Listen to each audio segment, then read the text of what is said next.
Blaustein is with us. Do we have Mr. David Blaustein? I'm punching him in now. Oh, we're punching him in right now. Good morning and happy Thanksgiving, David Blaustein, ABC News entertainment correspondent. Hello, McGraw. Hello, Kelly. Hello. Let's get right to it because we got a lot to get to. What about Creed? Is this Rocky? What is this? Rocky 7? It's a cologne that smells great. It's quite expensive. Is this Rocky 7? This is the 7th movie in the Rocky franchise. Oh, my it is called goodness. Creed. Creed. And people who are familiar with the Rocky mythology will recognize the name Creed as Apollo Creed. Yes. His nemesis turned close friend who bit the dust in Rocky IV at the hands of Ivan Drago. Yes. He must break you. Yes. That was But a great anyway, one. This is a story that is not written by Sylvester Stallone. Sylvester Stallone very shrewdly, very smartly, hired a guy named Ryan Coogler to write this story and co-write the screenplay and direct this movie. Who is Ryan Coogler? Well, Ryan Coogler is the guy who directed and wrote Fruitvale Station from a couple of years ago, which was a movie that should have been recognized by the Oscars, probably should have won some Oscars, but that didn't happen. It got recognized by a lot of other bodies and various organizations, and the star of that movie was Michael B. Jordan, a guy who should have been nominated for an Oscar as well, but was not. And he plays Adonis Creed. He is the son, some would call him the illegitimate son of Apollo Creed. He did not know his dad, and until he was probably about 8 or 9 years old, didn't even know Apollo Creed was his father.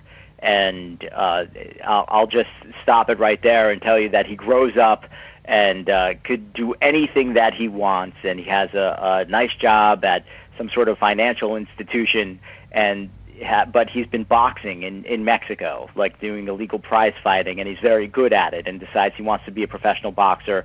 Like his old man, at night he sits in his TV room and he watches the fights between Apollo and Rocky, and he knows all the choreography, he knows every step, he knows every punch, so he moves to Philadelphia to seek out Rocky, who doesn't know of his existence, and convinces him to train him to be a fighter. And, this is just such a terrific story. This is one of the best Rocky movies. I mean, hands down. Sylvester Stallone has never been better. We also know him for Rambo. Rambo's different. It's, an action genre, action hero.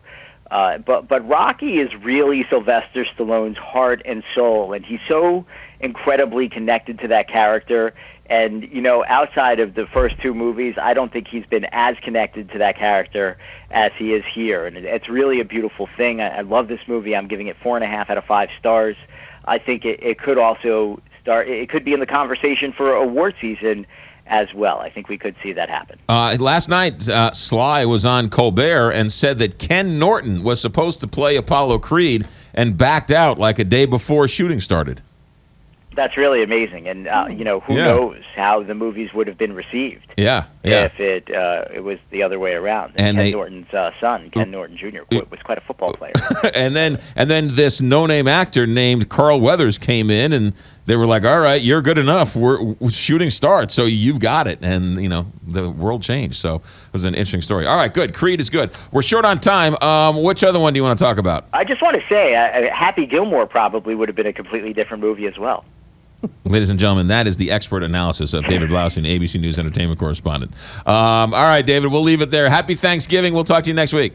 Don't see Victor Frankenstein, awful movie. All right, good. There we go. Bye-bye. All right, good. 825, big 550 KTRS. There's the long of it and the short of it with David Blaustein. Go see Creed. Don't see Victor Frankenstein.